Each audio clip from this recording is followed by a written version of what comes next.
Hi, I'm Bronwyn Williams. We are back with the small print, and today our guest is Geordin Hill-Lewis, who I'm going to actually ask to introduce himself, as we always do with our guests on this show. So, Geordin, please tell us, and our listeners, viewers, who are you, what do you do, and what are you passionate about? Sure. Thank you very much, Bronwyn, and to the listeners. It's nice to be with you. I'm Geordin Hill-Lewis. I'm currently the mayor of Cape Town. I'm a father and a husband. I have a 7-year-old daughter. I love the outdoors and South Africa's national parks. I really enjoy reading, and I'm very passionate about demonstrating that South African government can still work, that it's still possible to make progress in the public sector in South Africa, and that it's an essential part of turning our country around. Well, unusually on the show, usually we always get our guests to introduce themselves, but unusually we've asked our listeners actually to provide us with some questions to ask you. Usually I just make stuff up as I go along and ask whatever interests me. So I'm going to start with one of my own questions, then we're going to go on to the questions so our listeners have kindly put together to put forward to you. My question to you is, did you always want to get into politics? And if not, when did you decide to enter this particular circus? The circus is the right description. I didn't always want to get into politics, no, but I did get involved very young. I got passionate about politics in high school already. I can't say exactly what got me passionate, but like many of us, there was a brilliant teacher involved. I had a particular history teacher who gave me copies of Rio Milan and Cry the Beloved Country and a whole lot of other like political fiction and political history about South Africa. And for a young kid growing up in the mid 2000s, that was extremely interesting and awakening. And really, my interest grew, my passion grew. It became a kind of an obsession. I read everything that I could get my hands on, and then it just built from there. When I went to varsity, eventually studied politics and economics, and got very involved in building the DA Students Organization, and then after varsity, started working in professional politics and took it from there. Okay, fantastic. Now, I'm from Johannesburg, not from Cape Town, and I have a lot of fun, sometimes poking a bit of fun at your corner of the world, even though we've got a whole lot of problems of our own. There are definitely not everything is exactly 100% in the land of the Cape either. So I think one of the first things I wanted to ask you about was something that's so obvious to anyone that is coming from Johannesburg and going down there for work or for play or for pleasure. And that is the growing homelessness problem across Cape Town. This is obviously a sad and dire thing. It's indicative of a whole lot of systemic breakdowns in our society. But why do you think it is so much a Cape Town issue? I mean, as I said, Joburg's got plenty of issues of its own, but that's not as obvious or as common an issue, and certainly not in the tourist attractions and spots that we kind of seeing is now taking place in Cape Town too. What's going on there, and what are the plans that your office has to look into that? Oh, firstly, I think the reason is that Cape Town as a city has been much more law-abiding. We've also had a much more active NGO sector that has really challenged the city over many years to stop any attempts to move, to relocate homeless people living in the CBD, and that doesn't really happen in Joburg or Durban. And so those cities really are a lot more active, and much of it is it's of questionable legality, shall we say? But nevertheless, they go ahead with it. But here we are doing things. It does take a lot longer. You have to go through a process of offering alternative accommodation at the public expense. You have to build that alternative accommodation. You have to offer it to each homeless person. If it isn't taken up voluntarily, then you have to go to court and go through the lengthy evictions process to get a court order to allow you to relocate that person, or to compel them to avail themselves of the help that you are offering. So at the moment, we're spending 250 million rand on building alternative accommodation, what we call safe spaces. for homeless people. And we are going through the process of offering each one of them that alternative accommodation, as long as a whole lot of other care interventions, access to social workers, help getting ID books, basic training, and so on. And where it isn't accepted and time and time again repeatedly declined, then we have to go the legal route. But it is very, very slow and painstaking, but we are going through it. Okay, now from a political point of view, is there a difference, or even just a legal point of view, is there a difference between homelessness and informal settlements, or is what's sometimes referred to as sort of land invasion? So people will set up a community on a tract of perhaps underutilized land. Is there a difference there? And if there is a difference, how does that affect the priorities of who is first in line for state or, in this case, sort of provincial subsidized housing schemes, like you've mentioned? What an absolutely excellent question. There's no difference in law, firstly. So the same eviction process applies exactly. You have to be able to provide alternative accommodation, and you have to go through the lengthy evictions process. The difference is that in recognized informal settlements, which are not on publicly owned land, which might be necessary for something else or protected or whatever the case is, then the city would go and deliver basic services to that informal settlement. And we do that across the city of Cape Town in hundreds of spaces. So effectively formalizing that informal community. So bringing structure to the community rather than finding structured accommodation for the community. But what is absolutely correct in your question is that when someone occupies a public space, then we are forced to offer that person alternative accommodation. There is actually an element of queue jumping there because, as I said, we are spending 250 million rand now offering alternative accommodation for homeless people in Cape Town. That is 250 million rand that we could have spent on other housing opportunities for the 370,000 people waiting lawfully and very patiently on Cape Town's housing waiting list, and some of whom have been waiting for many, many years. So that is absolutely an very little spoken about element of the debate in Cape Town, which deserves more attention. Okay, so this is clearly not a simple issue, but I think I'm just going to add some more complexity to that. And that is the issue of immigration and semigration in South Africa and into South Africa. So both intra and international semigration and immigration, and how that is adding complexity to your particular situation and also around housing and, of course, service delivery. So there's no doubt about the fact that South Africa is, as a country, a better place to live and to find a job compared to a lot of our neighboring nations. Of course, we've got large immigration pressure across our borders, which we've largely been ineffective at controlling. The ethics and the political, legalities and also practicalities of really enforcing hard borders between South Africa and neighboring states is, of course, a question that's probably one level up your level of governance. But that doesn't mean to say that question isn't adding complexity to your role as a provincial government leader, in that immigration finds its way somewhere. So there are some immigrants, legal and illegal, that are going to find themselves on your streets and in your housing queues. There's that question that I want to put to you. How do you deal with the international immigrants that obviously want to some of them find their way to your shores? And also the second part of that question is, how are you dealing with internal semigration, being that the challenges in our various different provinces are quite different. And that when it comes to various degrees of service delivery and quality of living, there is undoubtedly a bit of migration towards the Cape, just like there's still much migration towards Johannesburg, of both rich and poor.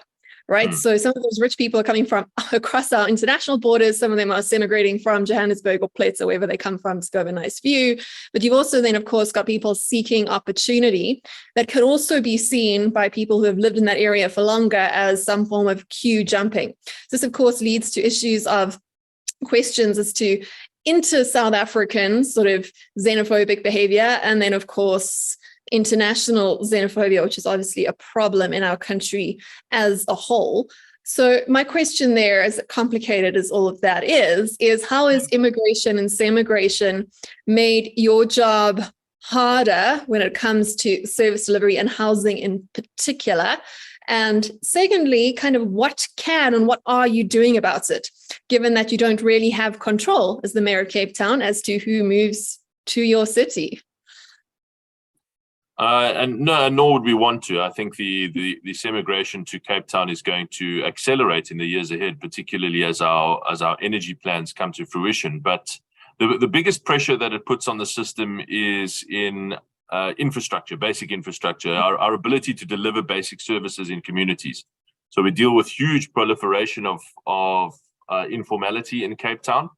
And that puts huge pressure on the sewage grid, on the water grid, on our roads, public transport. The trains aren't working in South Africa. So all of that pressure is on the roads and bus system.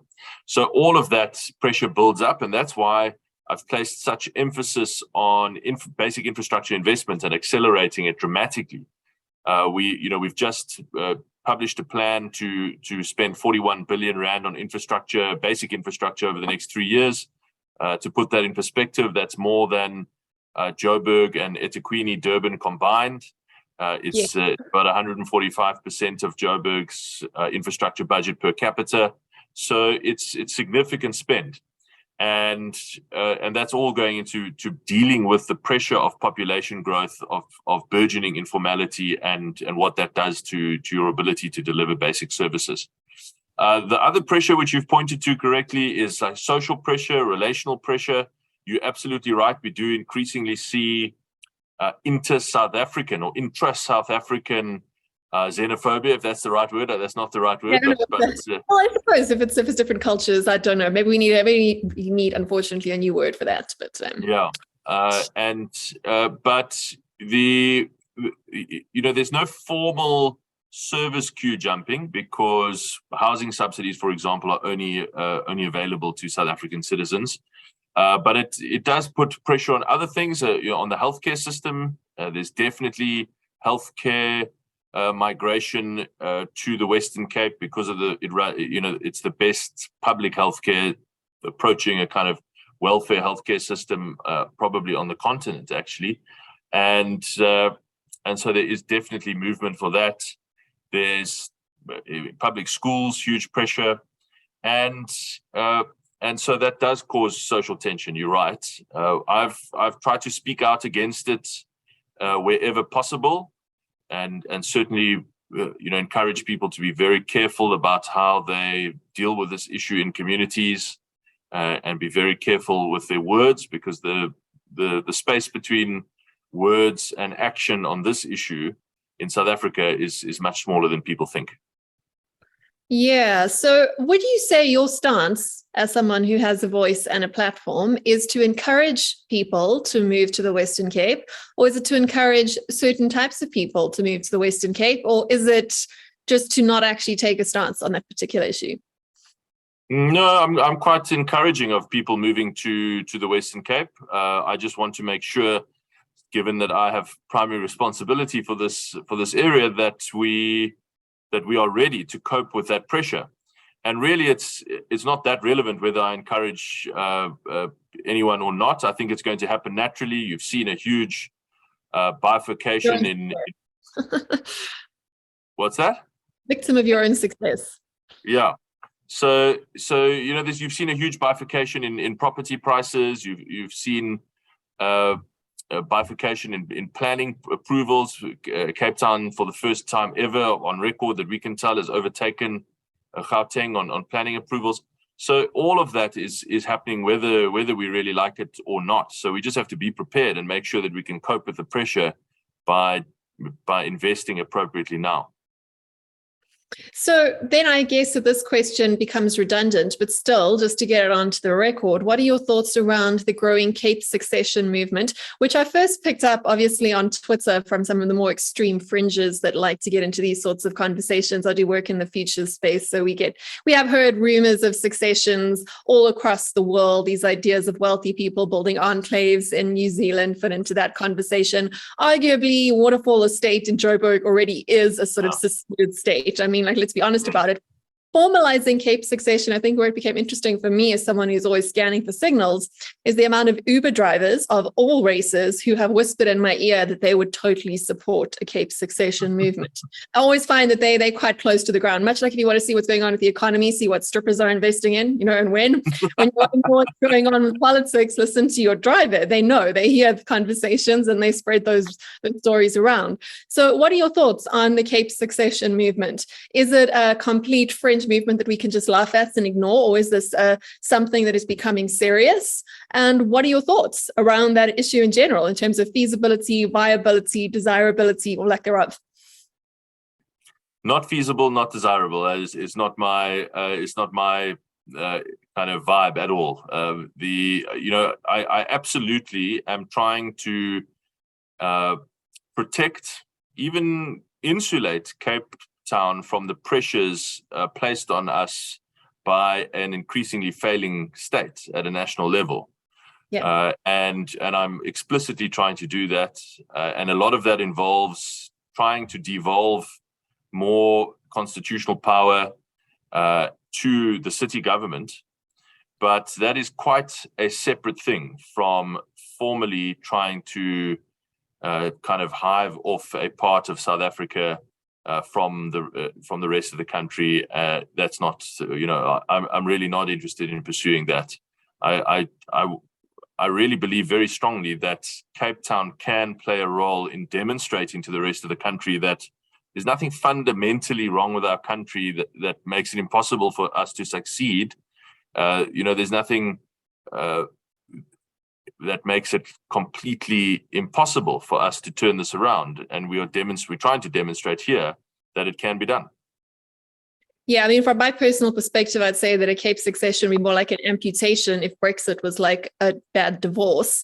But with both amputations and divorces, sometimes they are necessary, even if they are destructive. So I managed to take a completely neutral view of this and to understand that people are thinking seriously about this for those reasons that you have put forward.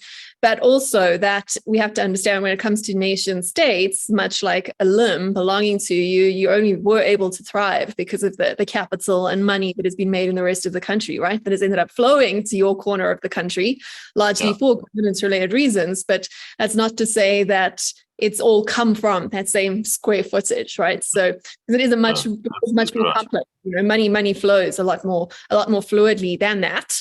But sticking on the money topic, let's go back to that comment you made when you were talking about infrastructure and how you're having to cope with more people and giving more people more stuff.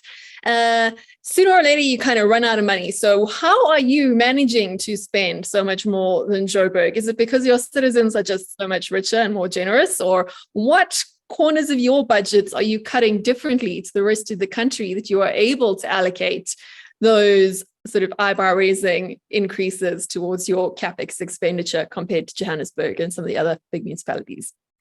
This is such an important point, because actually the way that public finances are supposed to work is when you get into a positive cycle where the economy is growing, you're attracting investment, the rate space is growing, you can afford to do more of everything. The pie grows. You can invest more in infrastructure, you can care more for the poor, you can expand the social safety net, and you don't have to increase taxes. That's what a growing pie delivers. And that's exactly what has happened in Cape Town over the last 15 years. We have absolutely zero debt on our balance sheet. We have some concessional loans from the German Development Bank. Basically, is our biggest debt on the balance sheet, and that means that we now have the financial muscle to accelerate when we want to, without huge tax increases and without any cuts at all to other parts of the budget. In fact, at the same time, we are also expanding the social safety net by, for example, greater allowances for the indigent, a greater number of properties falling in below our rateable threshold, and so on. So that is how public finances are actually supposed to work. The problem is, in the rest of the country, they are in exactly the opposite cycle. They're in a vicious cycle where their tax base is leaving, paying customers are leaving, and they are having to do more with less all the time. And that's a very, very difficult position to be in. So I'm unashamedly the beneficiary of many years of sound financial management that have come before me, and now we really do have the muscle to accelerate when we want to and need to. Okay, so sticking with budget-related issues, what are your thoughts on grants and also growing calls for things like universal basic income, like the Black Sash has been on about for some time?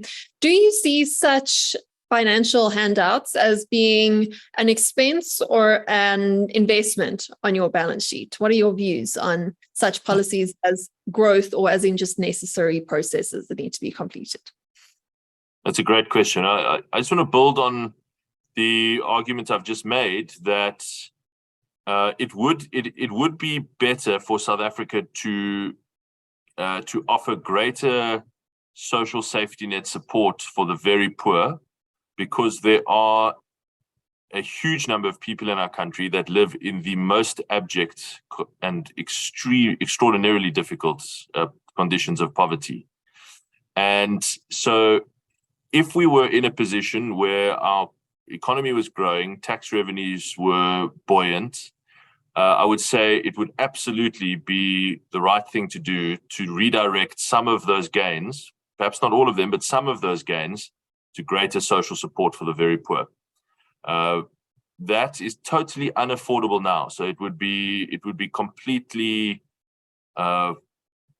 wrong and wrong-headed to try to fund a basic income grant when we have debt to GDP above 80%, climbing towards 90%, and a interest charge that is now the second biggest item on our budget after basic education, and very soon will be the biggest item on the South African annual budget. So that is not by any stretch of the imagination affordable now or at any time in the near future until we have a fundamentally different economy. But in principle, and I think your question is more one of principle rather than present practice, in principle, I do support the idea that if government is able to support it without unreasonable tax increases, it absolutely should do so, particularly in the context of very abject poverty in South Africa. Similar question. What are your thoughts on setting up a sovereign wealth fund, which obviously plays into a lot of the kind of Georgist ideas, which are quite often now associated with ideas around sort of heterodox ideas like universal basic income and those sorts of things? The feasibility of setting up either a provincial level or even a national level, if you have those sort of commentary, although that's not your current role at the moment, of setting up a sovereign wealth fund that kind of ties together some of the ideas coming from our more radical, I like to call them the right, that wants to nationalize everything and back down on all of that, is as a sort of a half gap measure. In other words, sort of expropriating certain assets of national endowment that have been unfairly distributed, and or new resources that have not yet been tapped. Like, for example, if you decide to give permission to some oil company to drill offshore as a stopgap measure for some of our energy crisis. What are your thoughts on state or regional ownership of key assets that are of the common good in order to fund such schemes? No. Very bad idea. The state is a fantastically poor manager of wealth, manager of assets, and I speak even for the local state, even at a kind of land and buildings level, a very, very poor manager of common wealth. So no, that would be a guarantee of destroying that value over time. And similar again, like the Australian model when it comes to funding pension funds and social security safety nets, of having like a superannuation kind of fund, which is not to do with ownership of market goods or common goods, but more to do with the state being more of or the region being more of an investor of national pension funds and a manager of money and assets rather than sort of goods and property. Thoughts on that? Is that something that only sort of rich nations can do, or is that something that South Africa could look forward to doing? Also, again, it's one of those more sort of compromise ideas compared to the likes of total national health insurance and, all those sorts of ideas. But how would it, just explain to me quickly how that would differ from what we already have, the Public Investment Corporation? Oh, it's generally just like it's something that everyone would have to contribute to.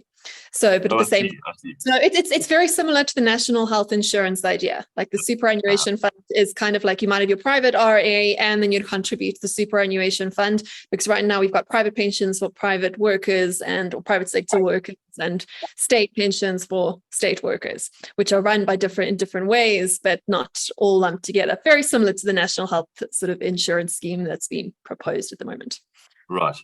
No, I'm afraid, again, I fundamentally on principle believe money is best spent by the people that earned it. And so there's, I'm very inherently suspicious of schemes that seek to part wealth generators and earning families from their hard-earned money and hand it over to the state for some conception of a common good. You have to do that with very, very great suspicion and caution. I appreciate there's some irony in me saying this as a tax raising mayor myself, but the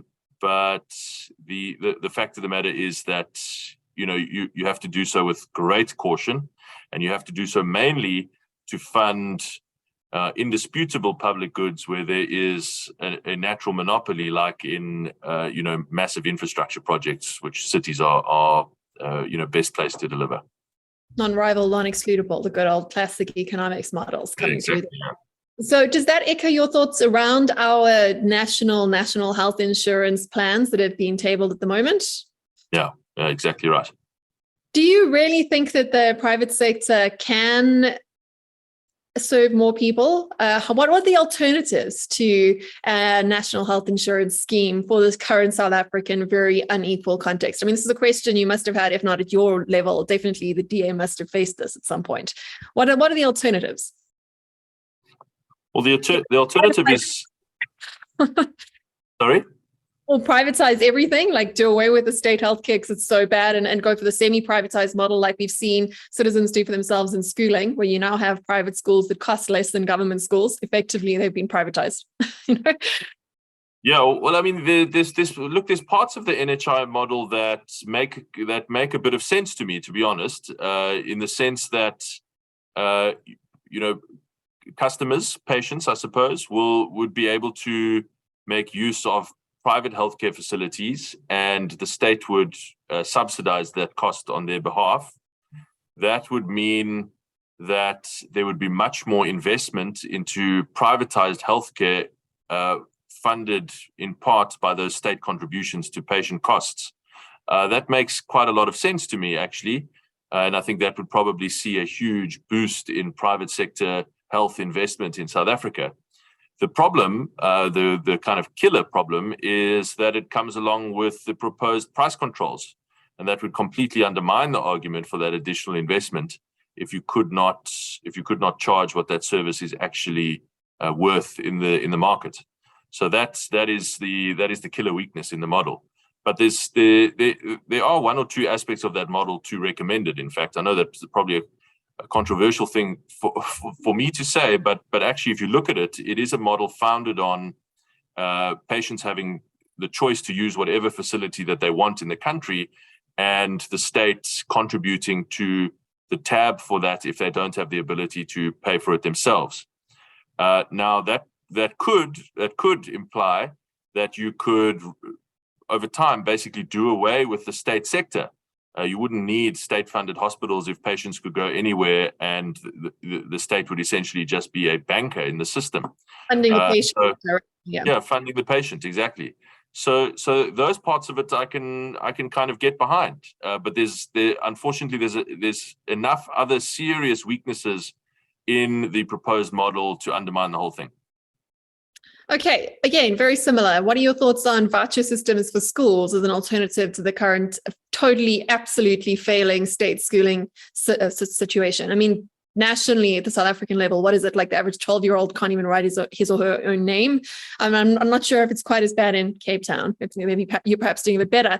But what are your thoughts on that? Like a sort of de facto privatizing the schooling system when you have alternatives like online schools, like Spark schools, who are offering private education at a quality level at the point where for many middle income, missing middle families, that's cheaper than sending your kids to a government school where you'd be expected to pay in anyway. And some of them are now becoming so cheap.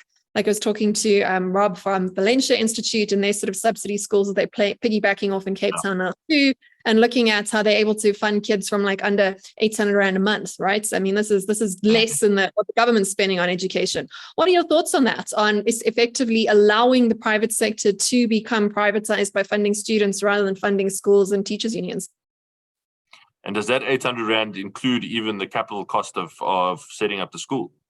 Well, this example was based on a discussion that he had around mothers who had pooled their resources, put together a community center, and that's what they were ending up spending each.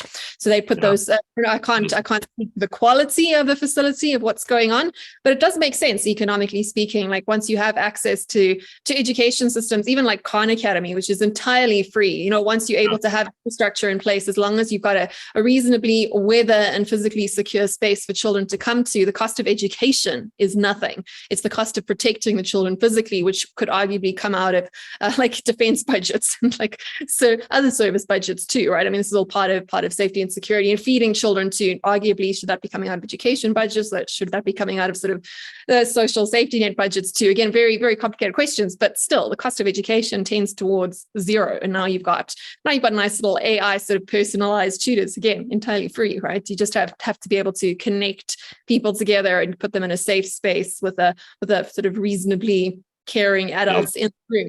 But things have shifted. But even so, like the Spark School models, they're looking at like under 2,000 Rand a month. Again, how much is the state spending per child on school? It's because parents are often paying in too, and the state's then spending extra money, and your regional government's also spending more money on keeping those children educated. So when we do the sums, are state schools something that is worth fighting to preserve, or are there better ways to do it? Directly fund students, like the voucher schemes that are being trialed in the US and various other parts of the world, where essentially like what you were saying, what could work with a better designed national health scheme where you fund the patient instead of funding the hospital and the insurer and everyone else. What are your thoughts on that? Is it viable, or should we be protecting state schools and school unions at all costs? The models are very comparable. So I'm very much in favor of funding the students and through some kind of voucher system. The way that I've done quite a lot of reading on this in the past, and I've spoken to a lot of those schools that you've mentioned that operate in Cape Town and do incredible work. I saw one of them in Delft, a really rough part of Cape Town, just providing this most beautiful facility, providing incredible education at 800 Rand or 900 Rand, I think it was, a month, with 98% payment. 98% payment. And so absolutely, I think it's possible. From what I understand from my discussions with all of these champions working in this space, is that really the cost that's very difficult to overcome is the setup cost, the infrastructure costs. And so increasingly, I think, again, the state can play a role in providing basic infrastructure, even if that is the safe and secure place where schools like this could exist, rather than providing the service, which it does do fantastically badly. Yeah, unfortunately, it's hard to deny that at the moment. But enough about problems. Tell me about some of the successes you've had since you've been in office. I mean, you've had this role for a little while now, certainly longer than the Joburg mayor, who was, I think, elected again this morning. I know we get a new one every couple of weeks, and we're almost as bad as the British with prime ministers at this point. But you have had a chance. So you've had a chance to show what you are capable of doing. And what are some of the things that you have accomplished that you are proud of? So I really wanted to focus on load shedding. Obviously, I think it's just strangling the whole South African economy. And I think the mistake that many cities made was not being assertive enough. This goes to our earlier discussion about protecting and insulating from the failing state, not being assertive enough and just assuming that eventually at some point it will be sorted out. My approach was that it's not going to be sorted out. If it is going to be sorted out, it's going to be done by us. So we got 700 megawatts of power procurement out very quickly.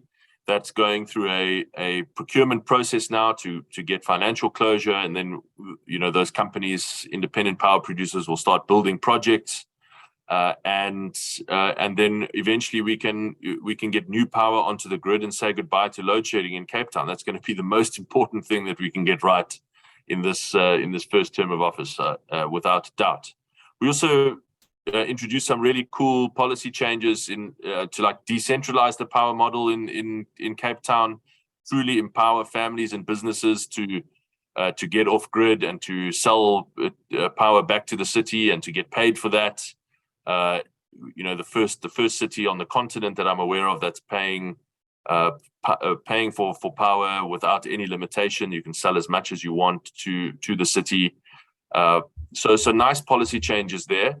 Then I've spent a lot of time on infrastructure, as we've already discussed, but it's not just about trying to find money. It's actually about making those projects real, about making sure that we have the skilled engineers, the project managers, actual plans for how to spend it. And that's taken a lot of effort. And that's going to bear real fruit as we start to deliver these projects in the years ahead. So I'm really excited to see some of that investment make a difference in the real economy and in basic services, particularly in very poor communities in the city.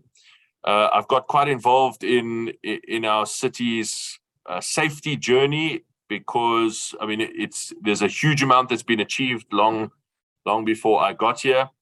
But it's been very exciting to see the investments that are going into particularly safety technology, trying to get to the cutting edge of crime fighting from around the world, and trying to introduce some of that innovation into our very tough space here in Cape Town's ganglands, and hopefully that will also bear fruit. And then that's pretty big stuff, but also some small stuff.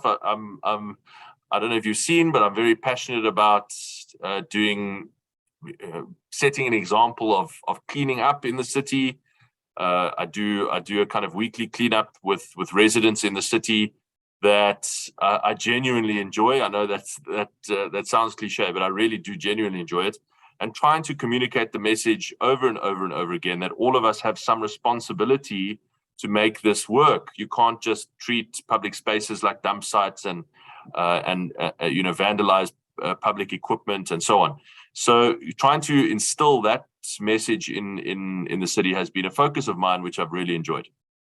Yeah, even if it's not your fault, it is your responsibility. A great practice approach, right?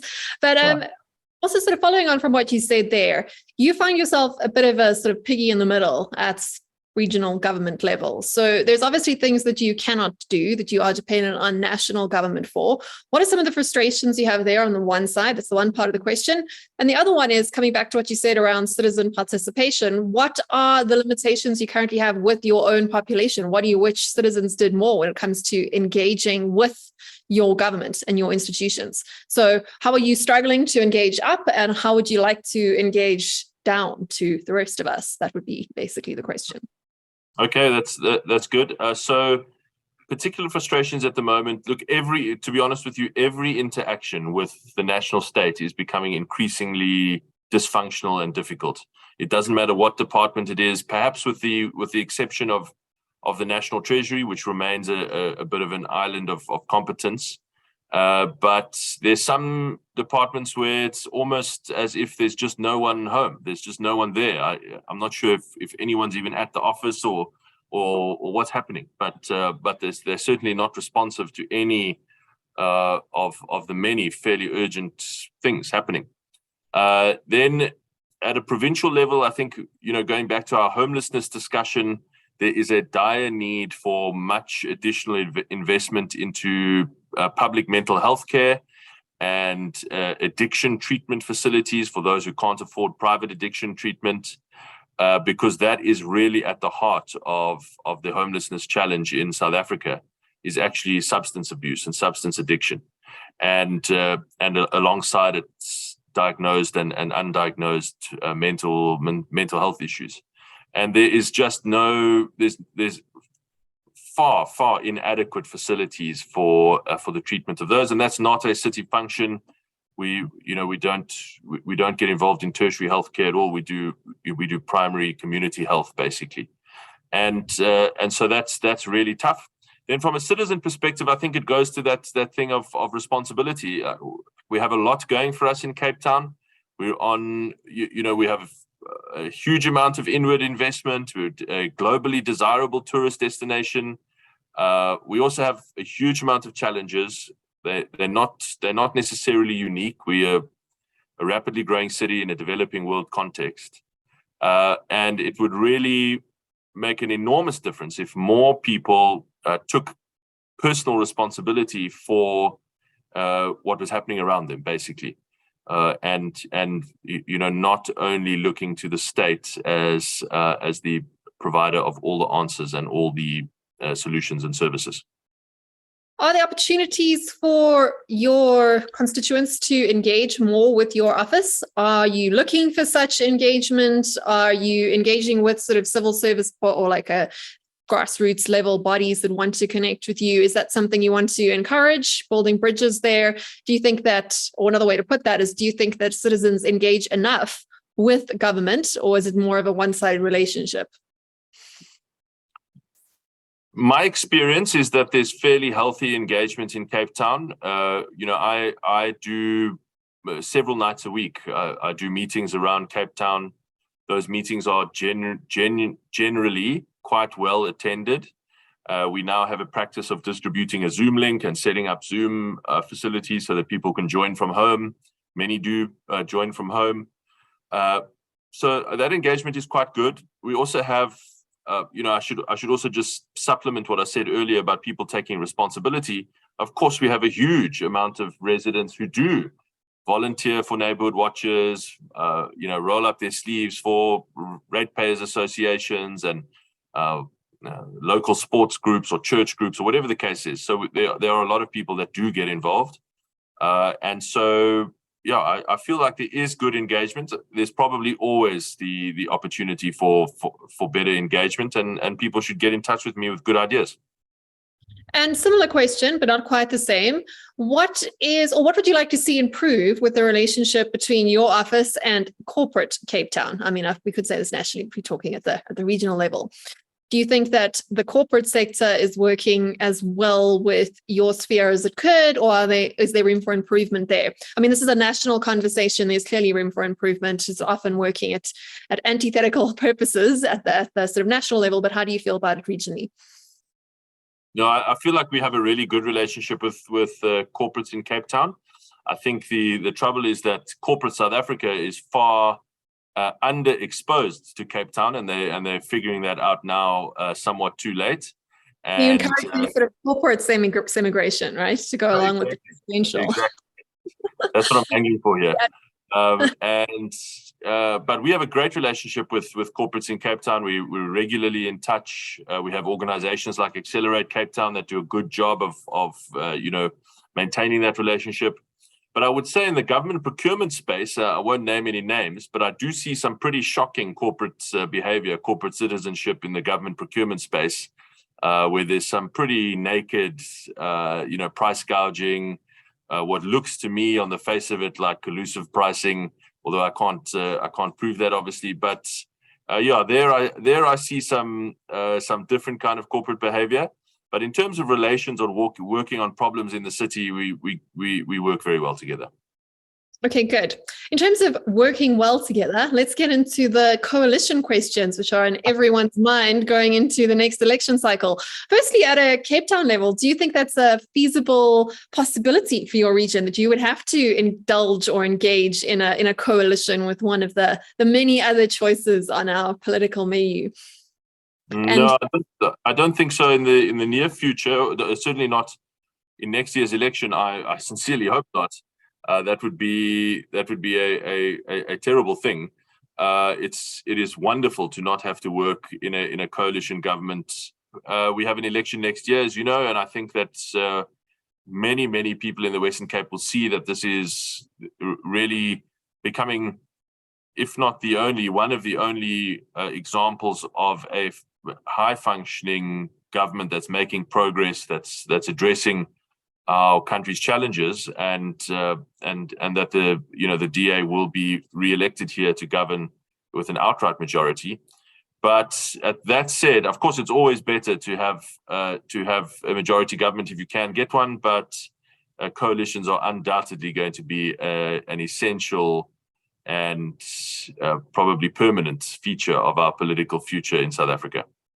So speaking of partnerships and the DA in general, rather than yourself at a regional level as a mayor, what are the DA's thoughts on who they would likely to get into bed with next year in places that aren't as fortunate as yourself to have an almost definite outright majority?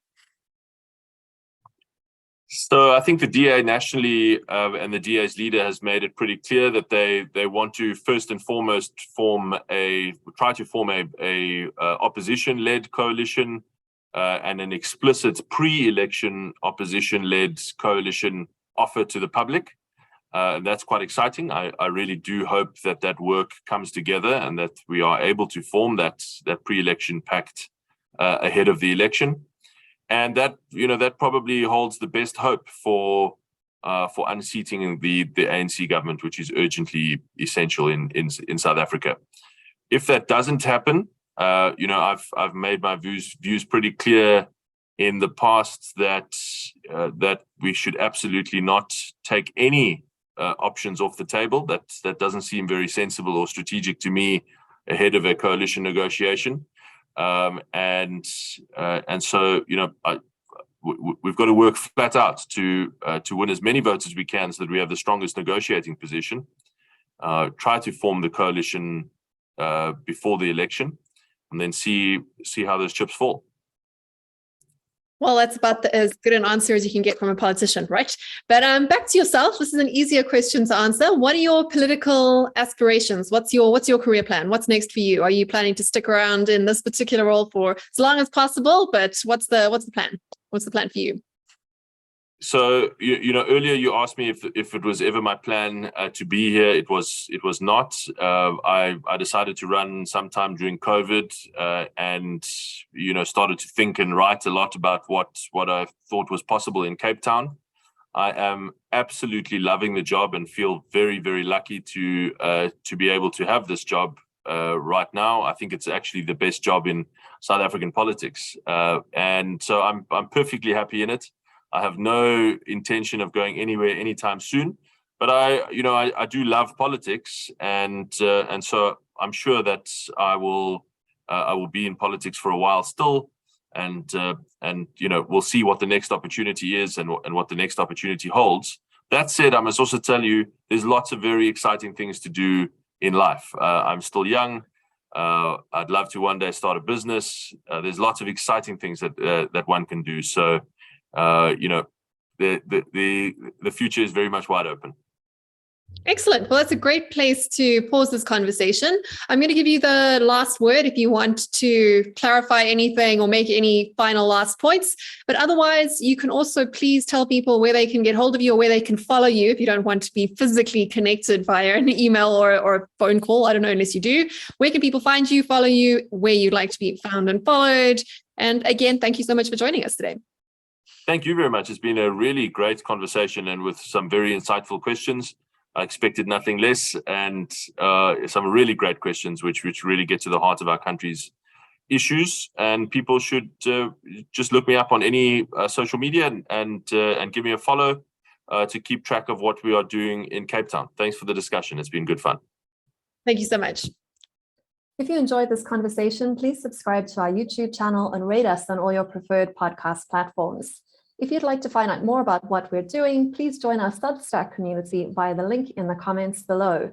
And as always, we'd love to hear your suggestions for future guests and conversation topics.